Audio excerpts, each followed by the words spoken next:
Good evening to everybody. Good evening.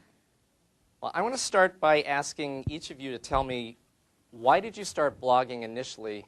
What is different about it from when you started as to what is going on today? How has it changed in the time since you started?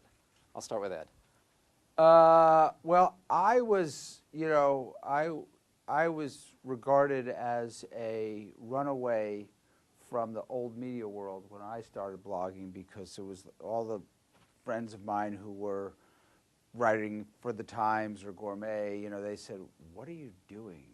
Blogging is just for people who can't get work, and you get a lot of work." So, but for me, it was a matter of wanting to extend the conversation that I had with the readers of the New York Times or Gourmet magazine or whomever, whether it was, when I was doing a radio show for WNYC, short form radio pieces for them. And for me, I always felt like I had this relationship, but I couldn't take it very far. I had the relationship with the readers or the listeners or the viewers, if it was a television show I was doing.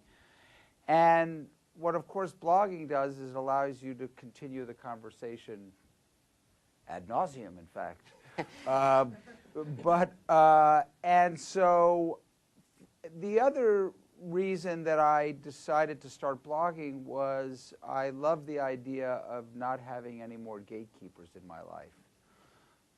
Gatekeepers take the form of editors, producers, and I was always pigeonholed as, oh yeah, you're the funky food guy, you write about hamburgers, or you write about hot dogs, or you wrote a whole book on pizza, or you're the New York food guy, or you're this and you're that. I said, well, but can I write something about the Farm Bill? No, you write about pastrami. You can't write about the Farm Bill. Or it was like, well, I had this really great dish at La Bernardin at Michael Escada's. No, we have somebody who covers Michael Escada's. We don't need you to do that. And so what blogging does, of course, in a wonderful way, is it removes all the gatekeepers. Now, especially for people starting out, the idea that gatekeepers perform a valuable function. Editors perform a valuable function. Producers perform a valuable function. But for me, I felt like I was at the point in my writing career and in my media career that I really didn't need the gatekeepers. Not that editors didn't, for the Times, make my pieces better, because they absolutely did. I had phenomenal editors at the New York Times. Not so much at some other New York newspapers, but we won't get into that. But anyway, so that's really, for me, blogging was like an emancipation proclamation.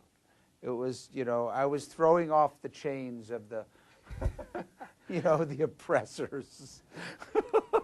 So. Now, Lisa, you came at it from a very personal perspective. Yeah, mine just basically started as a hobby.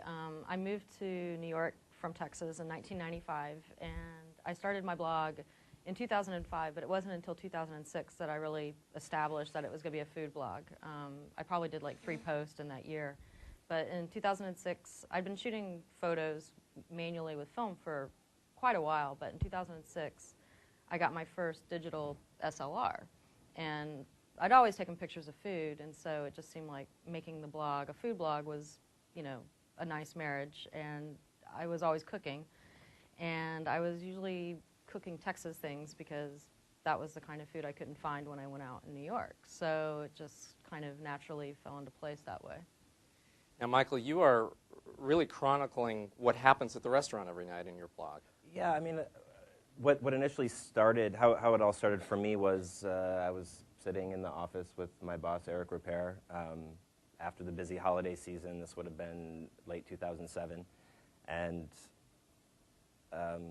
being very media savvy, he's like, Michael, you should do a blog. And I immediately said, absolutely, I should. And I think I started that night. And for me, I think Bosses have a lot of power. yeah, I think but it was also the freedom to do it, because, I mean, at our level, there is, the media and publicity is a big part of our job, and I always kind of saw what the blog kind of did was sort of like a music analogy. Like, I'm the bass player in the band, and I go off and do the solo project.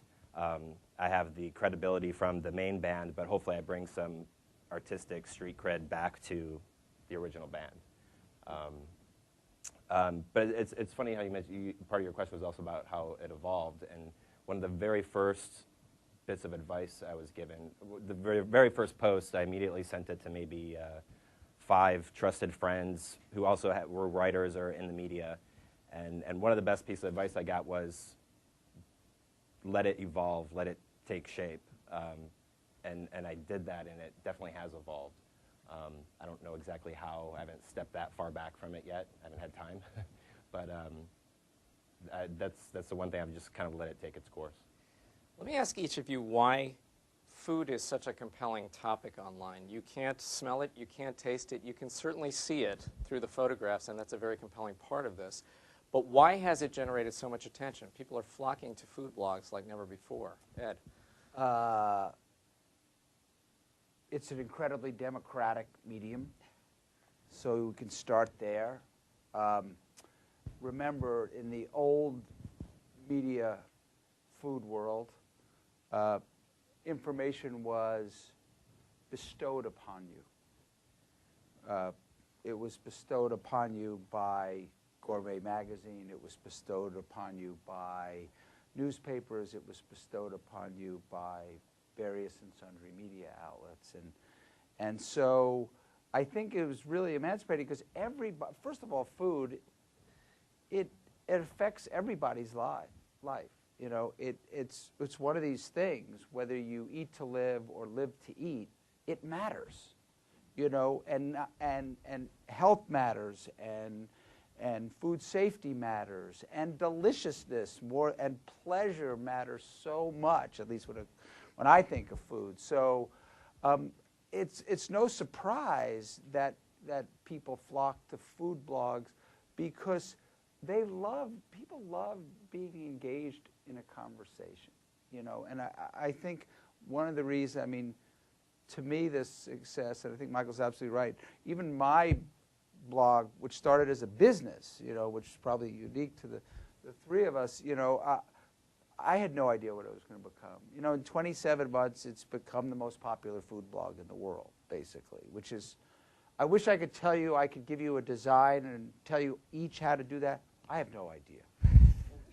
I mean, I can tell you that the only thing I knew was that I knew what the voice of the blog was going to be. Mm-hmm. I knew it was going to be passionate, discerning, and inclusive.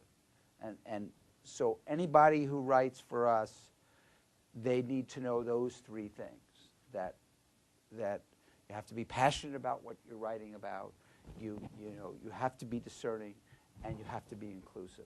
We want you to be greeted with a knowing smile, and that's part of the reason why our logo is that mouth, or you know, whatever it is, because this is not the Condé Nast information being bestowed upon you model, you know, and it's not the Yelp model either, although there's absolutely a place for Yelp. So I think that it's not at all surprising because food is so much a part of everyone's life every day, at least 3 times a day, and maybe even more. You know, so. Lisa, you and I were talking before about the fact that we both have day jobs and the blogging takes place outside of the day job. Mm-hmm. What process do you go through to create a post, and how long does it take you to do that? All of my posts, I probably spend on each particular post, I'd say probably about 8 hours. But in terms of what I actually post, I mean, that's always going through my mind. I mean, I don't have like a direct like editorial calendar or a syllabus, but I mean, there's this whole vast canon of Texas food, and I want to talk about it. So, you know, and I'll be talking to a Texan friend or my grandma or someone, and they'll mention something and I would have forgotten about it. I'll be like, oh, I should put that on the blog. Or, I get a lot of reader emails like, you haven't written about carne guisada yet. You need to write about that. So that's where I come up with a lot of the things. Where does the photography play into this? Why is it so important? Well, it's kind of interesting, actually, that, for me, actually, most of my favorite cookbooks don't even have photos, so it's kind of interesting that the photos have become important. I just think they're pretty, and, it just provides kind of a nice visual element, but, in terms of, I think I like my photos, but I don't think you're going to really learn how to cook. Like the Pioneer Woman, her blog, it shows you directly through the photos how to prepare a dish. For me, it's just More evocation and evocative. exactly, yeah.